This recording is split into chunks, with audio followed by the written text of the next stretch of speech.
दोस्तों, आपने कई सारे बुद्धिमान गुरुओं और महान लोगों से यह सुना होगा कि शब्दों में बड़ी ताकत है। वह कहते हैं, शब्दों में इतनी ताकत है कि वह हमारे जीवन का रूप बदल देने में सक्षम है। जब हम और आप यह सुनते हैं तो हमारे मन में एक सवाल उठता है कि क्या यह सच है?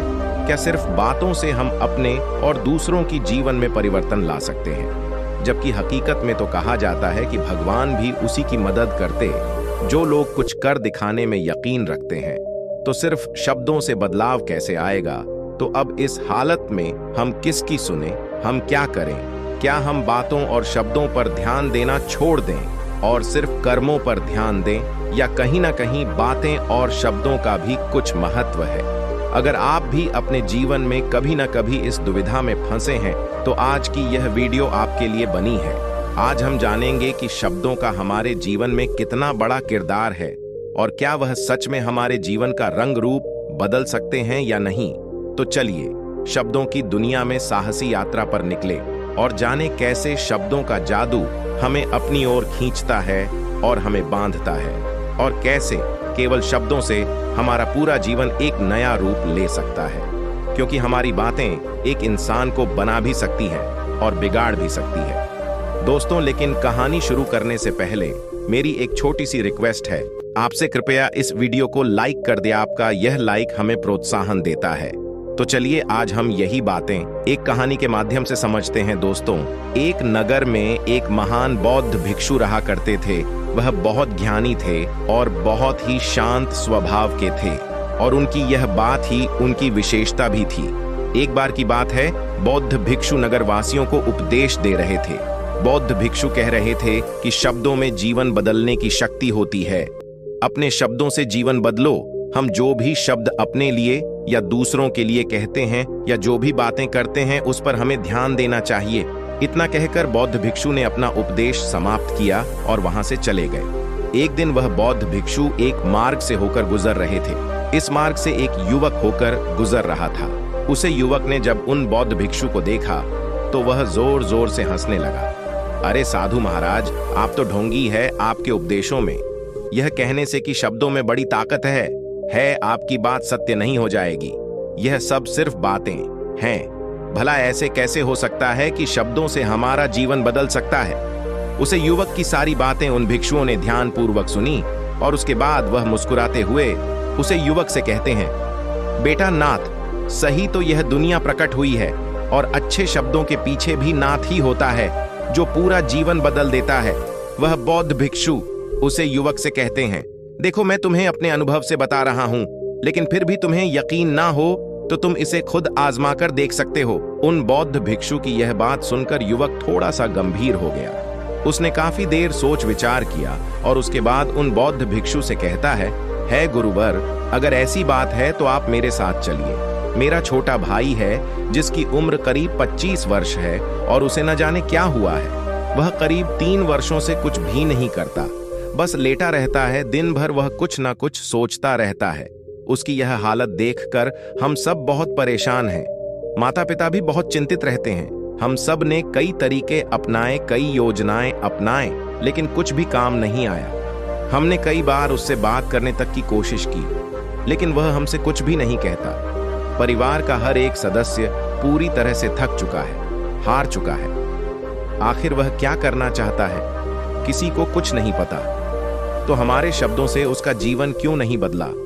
और जैसा कि आप कह रहे हैं कि शब्द सचमुच जीवन बदल सकते हैं, तो क्या आप मेरी मदद करेंगे?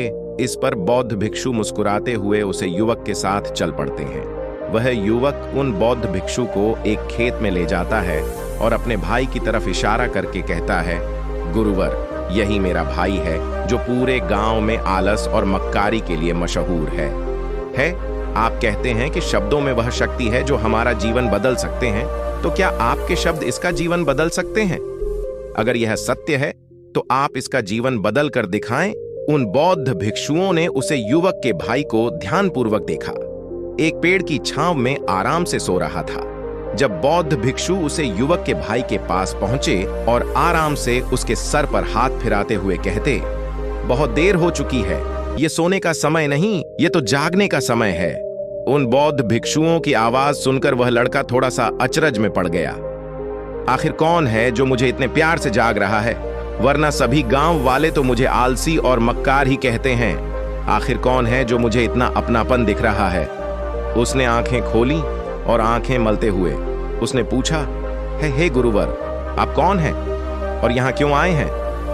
इस पर बौद्ध भिक्षु उस युवक से कहते हैं, बेटा, यह प्रश्न तो मैं तुमसे करना चाहता हूं। तुम कौन हो, यही तो तुम्हें जानने की आवश्यकता है।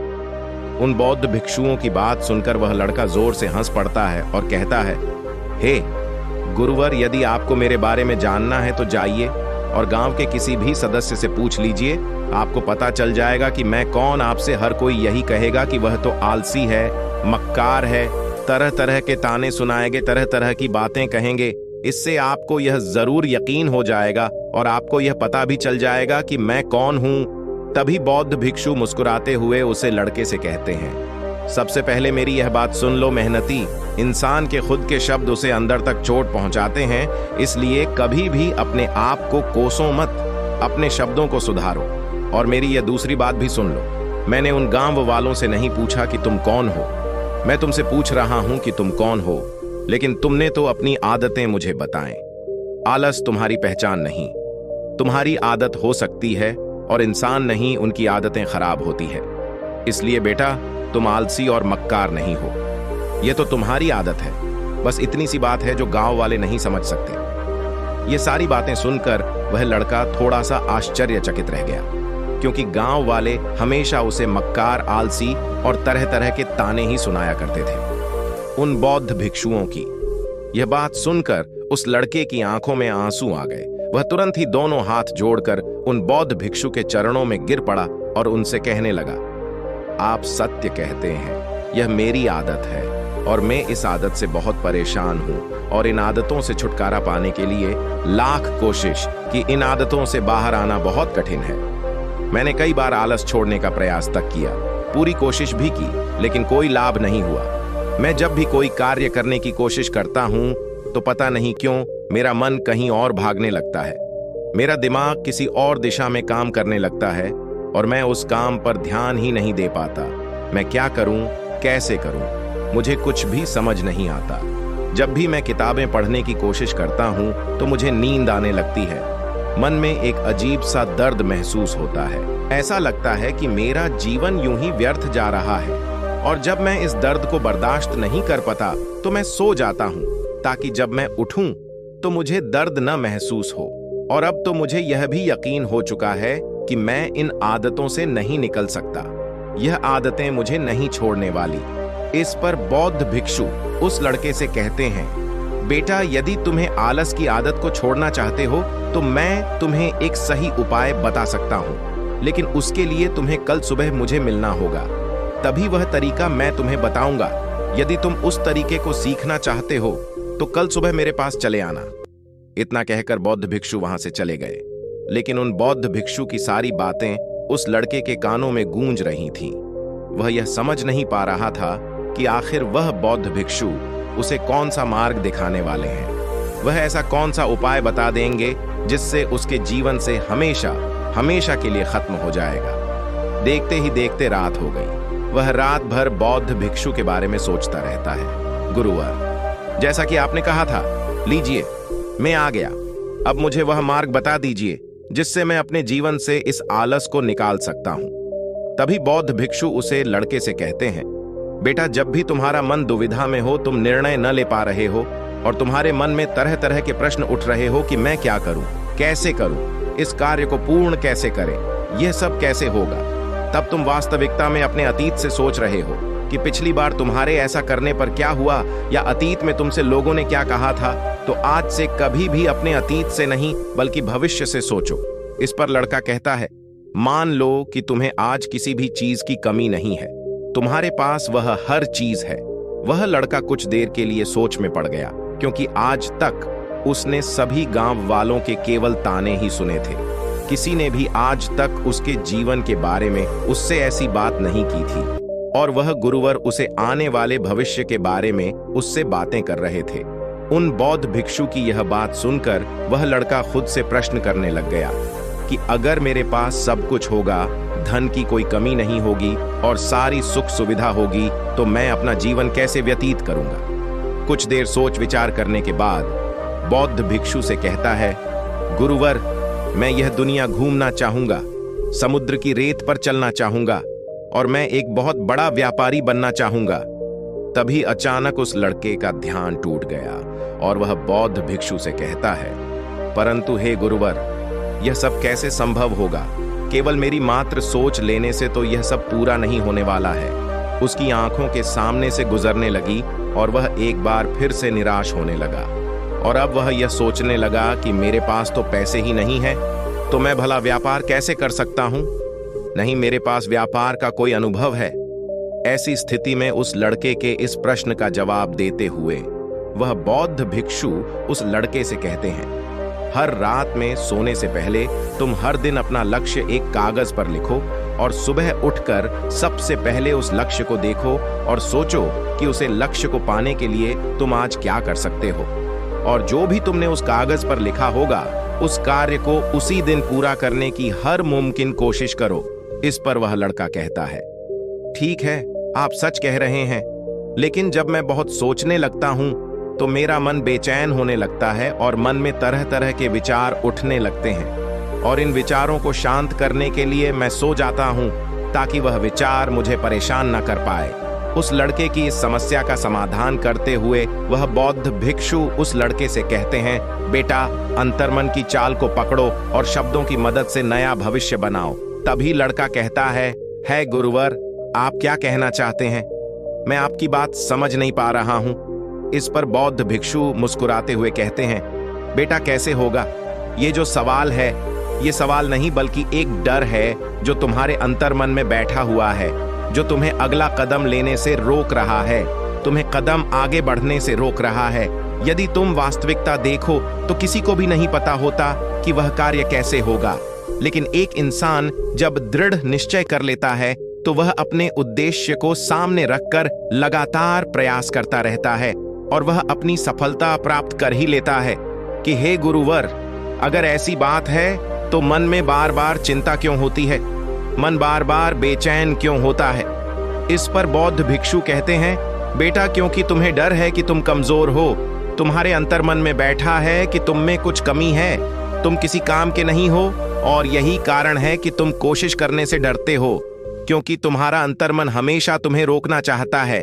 जब भी तुम कोई कार्य शुरू करना चाहते हो, तुम्हारा मन तुमसे पहले कह देता है, इससे आगे मत बढ़ाना, अन्यथा तुम हार जाओगे और इसी कारण तुम्हें चिंता होने लगती है, तुम्हारा मन बेचैन होने लगता है। तभी वह लड़का कहता है, गुरुदेव, आपने जो कुछ भी कहा वह बिल्कुल सत्य है, लेकिन अब आप ही मुझे बताइए कि मैं इस परेशानी से बाहर कैसे निकालूं? इसका जवाब देते हुए वह बौद्ध भिक्षु उसे लड़के से कहते हैं, बेटा, इस समस्या का समाधान बहुत ही आसान और सरल है। तुमने देखा होगा कि अक्सर ही हम अपने आप को दोष देते रहते हैं, अपने आप को तरह तरह के अपशब्द कहते रहते हैं जो हमारे अंतर्मन में जाकर बैठ जाते हैं और वही हमें आगे बढ़ने से रोकते हैं। और इन शब्दों का हम पर बहुत गहरा प्रभाव भी पड़ता है, क्योंकि जैसा हम खुद से कहते हैं, जैसा हम पूरी भावनाओं के साथ सोते हैं, हम वैसा ही बनते चले जाते हैं। इसलिए यदि तुम खुद को बदलना चाहते हो तो अपने अंतर्मन को नए संदेश देने की जरूरत है।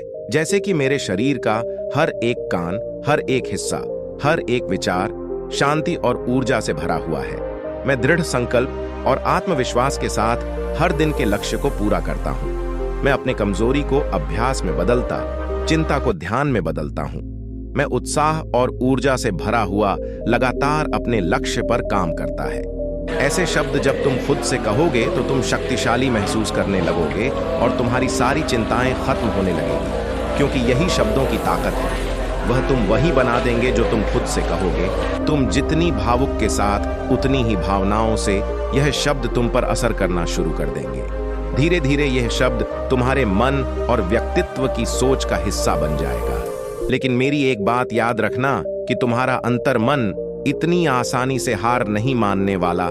जब तुम आगे बढ़ोगे तो मौका मिलते ही वह तुम्हें पीछे खींचेगा। तुम्हारे अतीत के बीते हुए सारे कड़वे अनुभव तुम्हें याद दिलाएगा ताकि तुम डर जाओ। और एक बार फिर से अपने लक्ष्य का पीछा करना छोड़ दो। लेकिन तुम्हें इसकी चिंता नहीं करनी है। तुम्हारा मन सकारात्मक विचारों को स्वीकार करें कि तुम्हारा ध्यान आलस पर नहीं होना चाहिए। अर्थात तुम्हें कभी आलस मिटाना है, बल्कि तुम्हें एक नए भविष्य का निर्माण करना है, एक नए व्यक्तित्व का निर्माण करना है। तुम्हारा पूरा ध्यान केवल इस पर ही होना चाहिए। उन बौद्ध भिक्षुओं की बात सुनकर लड़का कहता है, ठीक है, आप जैसा कहते हैं मैं वैसा ही करूंगा। तभी वह बौद्ध भिक्षु उस लड़के से कहते हैं, बेटा, अभी तो मैं किसी काम से जा रहा हूं, लेकिन कुछ सालों के बाद मैं वापस आऊंगा। इतना कहकर बौद्ध भिक्षु वहां से चले गए और वह लड़का अपने घर लौट गया। लेकिन अब उस लड़के के मन में तरह तरह के विचार चल रहे थे। वह लड़का यह सोच रहा था कि अगर मैं अपनी मनपसंद जिंदगी जीने लगूंगा, अगर मैं दुनिया घूमने लगा, नए लोगों से मिलने लगा और अपनी पसंद का काम करने लगा, तो मेरी जिंदगी कैसी होगी। उस बात को ध्यान करके उसने एक कागज पर अपना लक्ष्य लिखा और लिखकर सो गया। अगली सुबह जब उसकी आंखें खुलीं, तो उसने उस पेपर पर लिखा हुआ लक्ष्य एक बार दोहराया। उसके बाद वह कुछ देर के लिए शांत हो गया।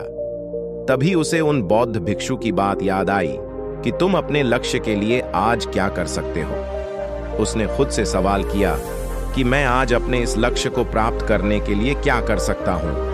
तभी उसे एक बार फिर से उस पेपर की तरफ ध्यान दिया। उस पेपर पर लिखा था कि मैं बाजार जाता हूं और लोग व्यापार करने की कौन सी चीजें खरीदते हैं, कौन से सामान लेकर आते हैं। मैंने उन चीजों को देखा और पढ़ने के बाद तुरंत ही बाजार चला गया, क्योंकि लोग अलग अलग व्यापार कर रहे थे, अलग अलग तरह की चीजें और सामान ले रहे थे, और किसी ने उसकी कोई मदद नहीं कि वह बहुत उदास हो गया और निराश होकर वापस घर लौट आया। तभी उस लड़के को बौद्ध भिक्षु की एक और बात याद आई। शब्दों में बहुत ताकत है और शब्द हमारा जीवन बदल सकते हैं। वह उन्हें सुबह शाम दोहराने लगा और अब से वह हर दिन ऐसा ही करता। देखते ही देखते 1 महीना बीत चुका था, लेकिन अब तक उसके जीवन में कोई बदलाव नहीं आया था। अब वह लड़का यह सोचकर निराश होने लगा था कि उसके जीवन में तो कुछ भी परिवर्तन नहीं हो रहा। लेकिन 1 महीने के बाद उसे महसूस हो रहा था कि वह पहले से अच्छा महसूस कर रहा है। उसका दिमाग अब अच्छी तरह से सो पा रहा है। वह पहले से ज्यादा चलने फिरने लगा है। धीरे धीरे उसे समझ में आने लगा कि जो लोग आगे बढ़ते हैं, महान काम करते हैं, उनकी सोच में कितना अंतर होता है। वे लोग हमेशा शक्तिशाली विचार सोचते हैं। दूसरों की छोटी सोच और डर से वह कभी प्रभावित नहीं होते। जब भी उनके सामने कोई मुश्किल आ पड़ती है तो वह घबराते नहीं, बल्कि उस समस्या का समाधान निकालते हैं। इस समस्या के समाधान पर ध्यान केंद्रित करते हैं और ना ही वह कभी किसी का इंतजार करते हैं। वह केवल खुद पर विश्वास करते हैं और तुरंत ही कदम आगे बढ़ाते। जब उस लड़के को यह सारी बातें समझ में आने लगी तो उसने भी धीरे धीरे अपने कदम आगे बढ़ाने शुरू किया। उसने बिल्कुल वैसा ही व्यवहार करना शुरू किया। अब से वह कभी खाली नहीं बैठता था। जब भी उसका मन करता वह बाजार जाता और लोगों के बारे में जानता, समझता और व्यापार कर रहे कौन सी चीज खरीद रहे हैं और किन चीजों पर उन्हें लाभ हो रहा है। और जब उसका मन करता तो अपने पिता की मदद भी करता था। वह अपने पिता के साथ मंडी में जाता, वहां पर जाकर मोल भाव करता, हमेशा कुछ ना कुछ सीखने में ही जुटा रहता है। तभी एक दिन गांव में एक मसाले का व्यापारी आया। उसे कुछ पढ़े लिखे नौजवानों की जरूरत थी जो माल की गिनती कर सके और हिसाब रखने का काम कर सके। वह लड़का अपने लक्ष्य को जानता था कि उसे क्या पाना है। उसे समझ में आ गया था कि इस काम से उसे बहुत कुछ सीखने को मिलेगा। वह जानता था कि उसे काम के बहुत कम पैसे मिलेंगे, लेकिन फिर भी वह उस काम को करने के लिए तैयार था। अब उस लड़के की सोच पूरी तरह से बदल चुकी थी। अब बाकी लोगों की तरह नहीं सोचता था, बहुत ईमानदार और समझदारी से कम करता है। करीब 3 महीने बीत गए और अब व्यापारी यह समझ चुका था कि नौजवान बहुत ही समझदार है और वह उसे व्यापार में बहुत मदद करता है। इसीलिए उसे मसाले के व्यापारी ने उस लड़के को अपना सहायक बना लिया। उस व्यापारी ने देखा इस लड़के की दिनचर्या सबसे अलग है। यह हर दिन पढ़ता है, लिखता है, सुबह उठकर ध्यान करता है, नई चीज सीखता है, परेशानी आई तो भी विचलित नहीं होता। यह सबसे सम्मान से बात करता है, सबका आदर करता है। देखते ही देखते 1 साल बीत चुके थे और अब तो व्यापारी उसे नौजवान से बहुत खुश था। उसने धीरे धीरे उस नौजवान को व्यापार के सारे गुण सिखा दिए और देखते ही देखते वह लड़का अब एक छोटा सा व्यापारी बन चुका था। और जब उस लड़के के अंदर व्यापार की समझ आ गई तो उसने जड़ी बूटियां का व्यापार शुरू कर दिया और देखते ही देखे केवल कुछ ही वर्षों में उस नगर का सबसे बड़ा व्यापारी बन गया। लोग उसे सबसे बड़े व्यापारी के नाम से जानने लगे। उसके नाम दूर दूर तक फैलने लगा। करीब 5 वर्षों बाद जब वह वापस अपने घर लौटा तो लोग बहुत हैरान थे। उसे देखकर लोग बहुत अचंभित थे। उसके सारे जानने वालों ने उस लड़के से पूछा, तुम इतना कैसे बदल गए? तब उसने कहा था, शब्दों से हम जीवन बदल सकते हैं। आपने आज के इस वीडियो से क्या सीखा हो मुझे आप कमेंट में जरूर बताइएगा। इसी के साथ मैं उम्मीद करता हूं कि आपको आज की यह वीडियो जरूर पसंद आई होगी।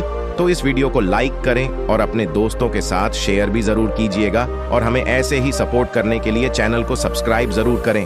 तो चलिए फिर मिलते हैं अगली वीडियो में। तब तक के लिए अपना ख्याल रखें। धन्यवाद और नमो बुद्धाय।